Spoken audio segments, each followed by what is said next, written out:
Hey guys, Ms. Peterson here, and welcome to AP Chemistry Lecture 6-2, where we're going to be mostly talking about calorimetry and reaction enthalpy. We'll also talk a little bit about heats of solution. You can find more information in your textbook, sections 5.4 and 5.5. This is AP Chemistry Topics 6.4, Calorimetry, and 6.6, Introduction to the Enthalpy of a Reaction. And we're going to be doing two mini labs along with this. One where we're finding the molar enthalpy of a reaction, specifically the combustion of butane, and a calorimetry mini lab, which we've already done. So there are two main types of calorimetry. Okay, but basically anytime that we are talking about calorimetry, all a calorimetry is a way of measuring heat. Okay, a calorimeter is just a device that measures heat. One of the main ones is coffee cup calorimetry, where you have an insulated system with water in it called our solution, and a reaction or something goes on inside that calorimeter. An important thing to note here is that the water is going to absorb the energy that the reaction releases, okay? So if the water, if the temperature of the water increases, the reaction released energy. Not released, released. Okay, aka it was exothermic, a negative delta H. Now this can sometimes be confusing because the water is getting hotter. The water itself is absorbing the energy, but that energy is coming from the reaction or whatever thing's going on in there. They have that opposite relationship, okay? Now we see it here. Often when we're using this, we will be subbing it in with the mass of the solution, the specific heat capacity of the solution, which is normally water, and delta T of the solution, okay, that is the aqueous environment in which the reaction is happening, equals negative the mass of the reactants, the heat capacity. Well, actually, if we were doing it to find that, we wouldn't use that. We can use it when doing calorimetry with just like not a chemical reaction. But if we're doing a chemical reaction, reactions themselves do not have specific heat capacities. So just kind of two different ways to use the similar process. There is another type of calorimetry. Oh, sorry, one more thing on this one. This type of calorimeter, the coffee cup calorimeter, is also called a constant pressure calorimeter. Because it's not airtight, it maintains a constant pressure with the outside environment, which is different from bomb calorimetry. Bomb calorimetry you'll sometimes see called a constant volume calorimeter. And this is good if the reaction involves water or like can't be in water. Basically, you have a small bomb reaction chamber where you have your sample. Okay, and it is surrounded by water. Now, an important thing to note about this one is we're not going to be actually using the specific heat capacity of water because it has that air in there. It's dependent on the materials that these things are made of. So we need the heat capacity of the calorimeter itself, sometimes called C-cal for calorimeter. Okay. And normally that is a known quantity for the calorimeter figured out from some known reaction. So let's look at some example problems. First one, coffee cup calorimetry. So 50 milliliters of 0.1 molar silver nitrate and 50 milliliters of 0.1 molar hydrochloric acid are mixed in a constant pressure calorimeter. Okay, the temperature of the mixture increases from 22.3 to 23.11 degrees Celsius. The temperature increase is caused by the following reaction. Gives us the reaction. We're going to try to find, well, we are going to find delta H of the reaction in kilojoules per mole of AgNO3, assuming that the combined solution, we have to use the combined solution there, has a mass of 100.0 grams. The specific heat capacity of it is 4.18 joules per gram degree Celsius. And then the delta T we can find from 23.11 final temperature minus initial temperature, which gives us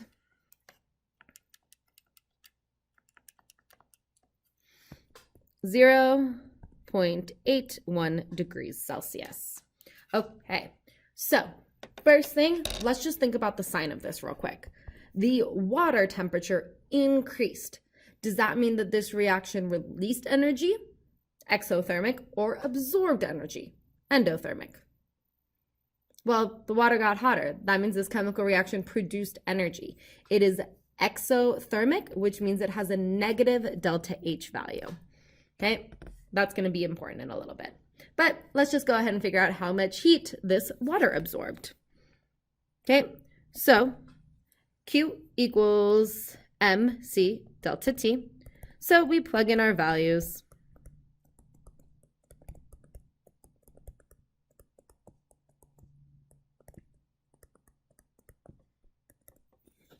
And we get a value of 338.5. So I'm going to go 339 joules. Okay. Now, that is the energy absorbed by the water.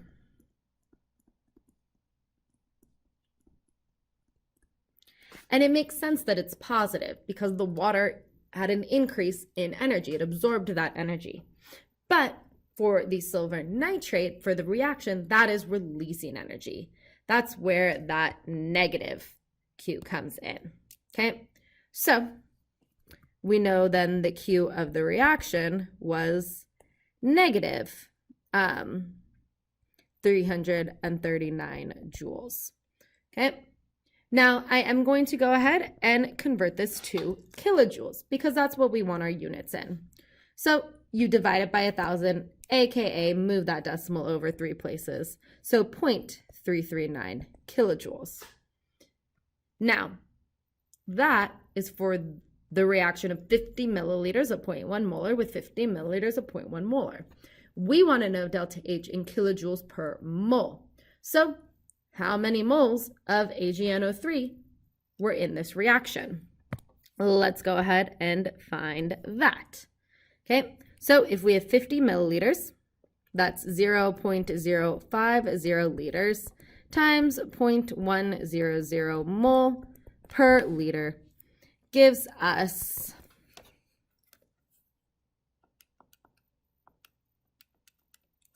that we had 0.005 moles of that AgNO3.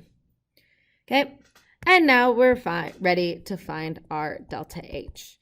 Okay, we have the amount of heat released per mole.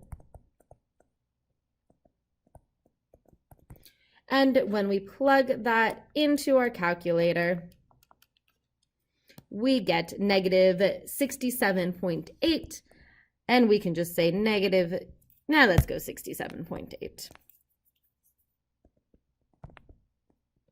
kilojoules per mole.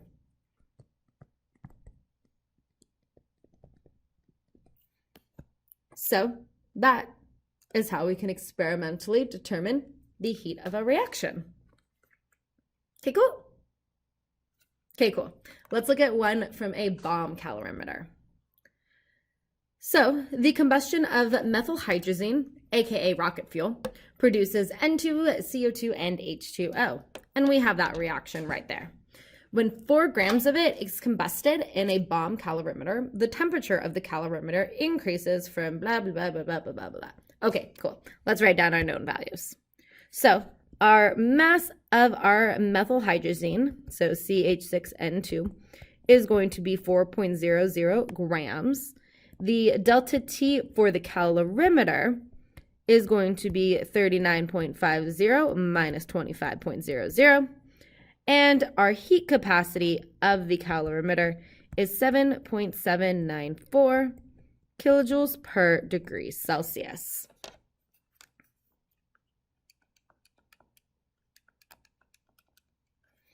Giving us a delta T was 14.50 degrees Celsius. Now, before we get started on the problem, what do you notice about the units of the specific heat capacity of the calorimeter? How are they different from other units for specific heat capacity we've seen? Well, hopefully you notice that there is no mass component there. Okay, there is no mass component when using a bomb calorimeter. It's just specific to the calorimeter itself. So when we go to calculate Q absorbed by the calorimeter, it's just going to be that heat capacity times its change in temperature. Okay, and again, we can tell that by the units. So when we figure that out, we get that the calorimeter absorbed 113 kilojoules of energy. Okay, and that energy came from the combustion that we know it's going to be negative, and it makes sense. Q of the calorimeter equals negative Q of the reaction. So now we just need to find how many moles of the CH6N2 that we combusted. Okay, because we want the combustion for 1 mole. Okay, so first we need to figure out how many moles of methyl hydrazine we have. And when you find its molar mass, you get 46.09. Okay, so when we convert the moles or the grams to moles, we get that we had 0.0868 moles.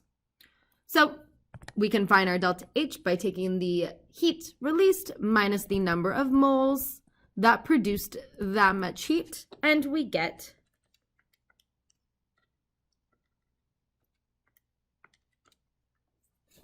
negative 1,300 joules.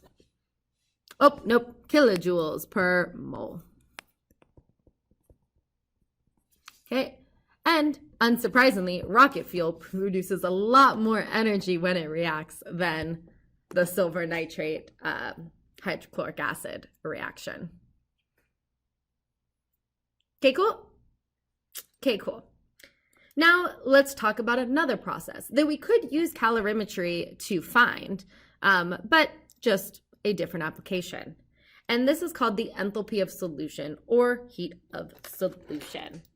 Now, when things dissolve in water, this can either be an endothermic process, absorbing energy, or an exothermic process, which releases energy.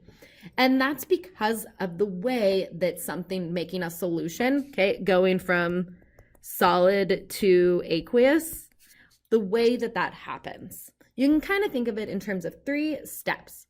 Step 1, the solute ionic bonds are broken, okay? Now, anytime you're breaking energy, breaking bonds, that's going to require energy.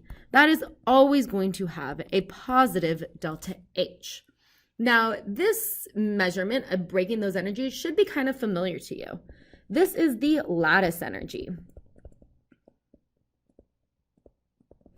Remember that from ionic bonds, you have to break those, and that amount is the lattice energy. Okay, and then the water molecules have to make room for those ions.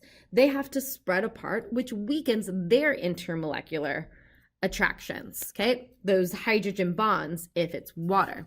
This is also going to always have a positive delta H.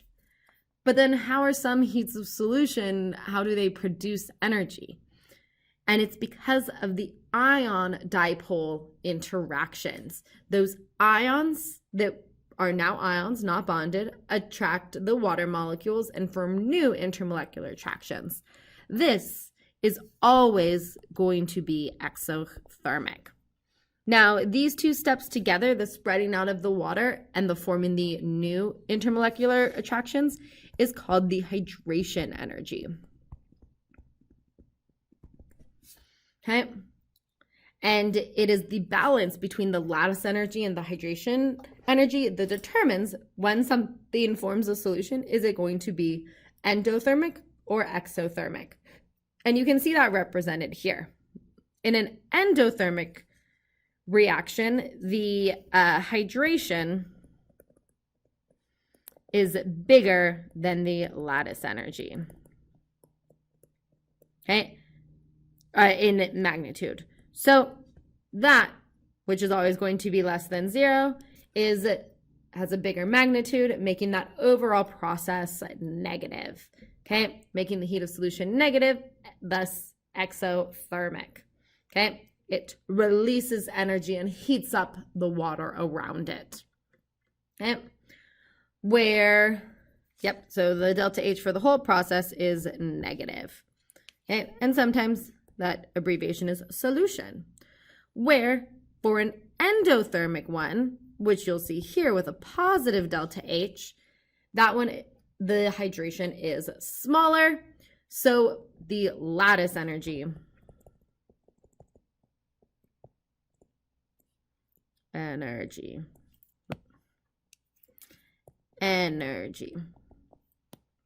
is going to be bigger than the hydration energy.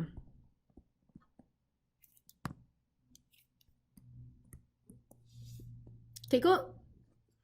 Okay, cool. Okay, so let's go ahead and apply this. Calcium chloride, you can actually buy this at like Costco. It is water softening salt. And what's really cool is that when it dissolves in water, the temperature of that water increases dramatically. Okay, it's a very exothermic reaction. If you have any water softening salt, I recommend trying this. Is it water softening salt? Actually, I feel like I'm getting that mixed up. It is not water softening salt. This is the salt that you put on your driveways to get rid of and melt the snow. Sorry, that is what this one is. Okay, the snow melting salts. I forget what that's called at Costco, but you can still buy it at Costco. Not Costco, Home Depot. Okay, brain function. There we go. So the water increases dramatically. Let's describe the heat transfer in that process. Okay, so this means first you have to break the Cl2 bonds, okay, which absorbs energy from water.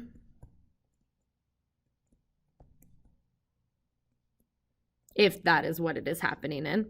And then you have to hydrate the calcium ions and the 2 chloride ions.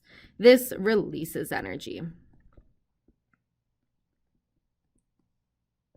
to the water, okay? And we know that this one is going to have more energy because the overall process is going to be exothermic, okay? So the overall energy flow will be from the reaction to the water, to the solution. Okay, cool?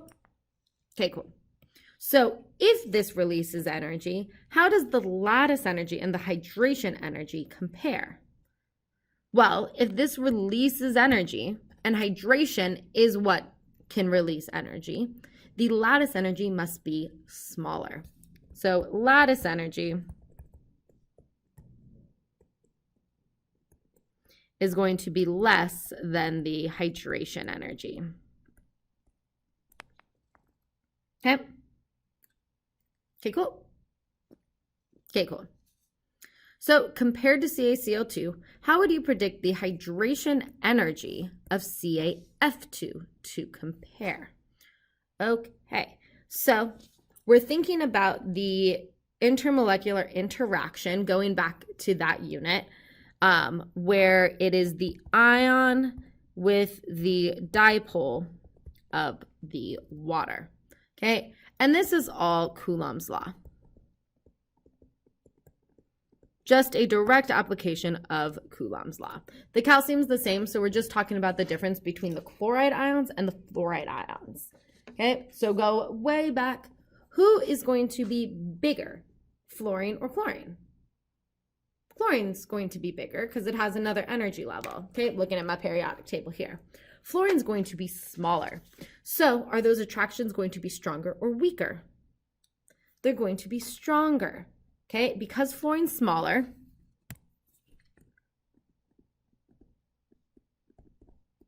is smaller than Cl minus, it will form stronger IMFs with the water, specifically those ion dipole interactions. So the hydration energy will be higher. Okay, it's going to have more hydration energy. It's going to release more energy when it forms those attractions. Okay, cool. Okay, cool. Let's go ahead and talk a little bit about standard state. So enthalpy change is a state function.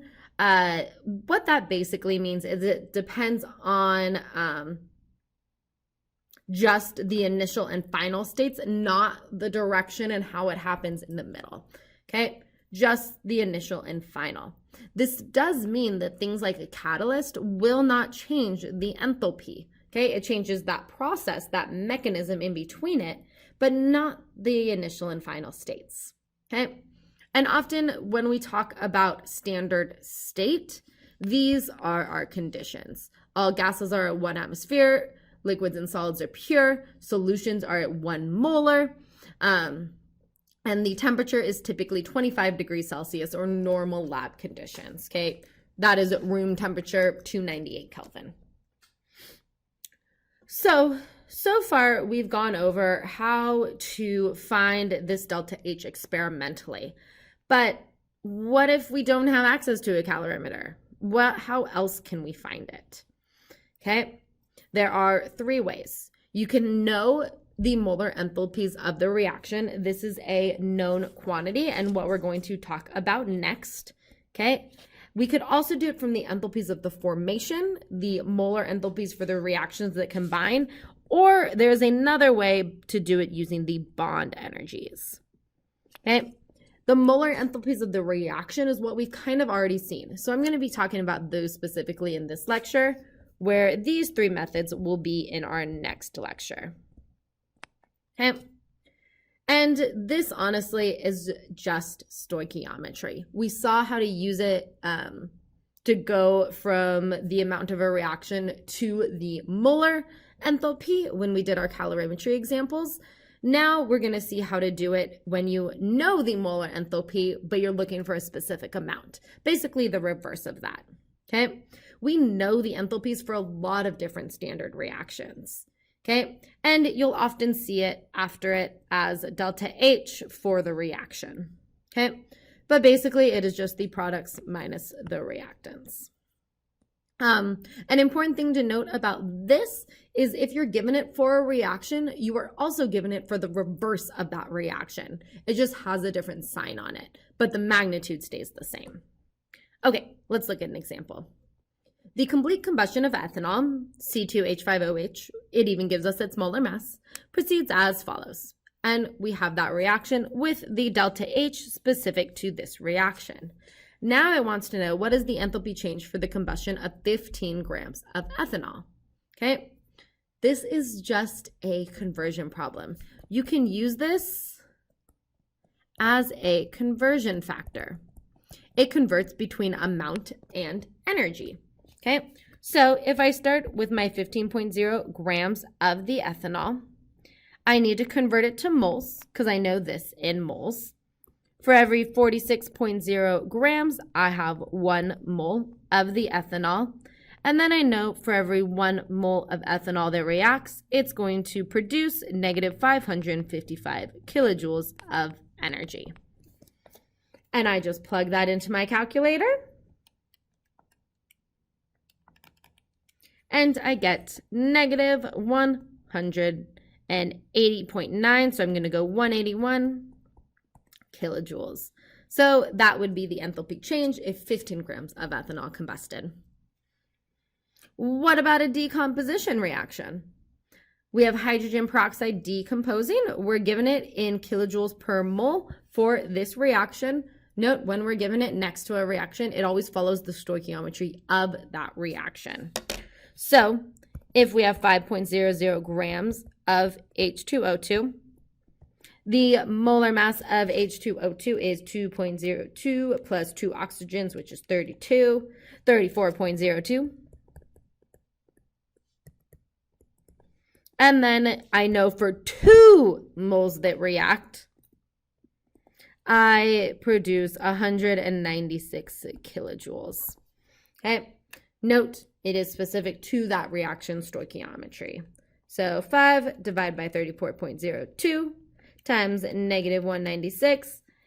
If 5 grams decomposes at constant pressure, it will produce negative 28.8 kilojoules of energy. And that's it for today's lecture. Okay, cool.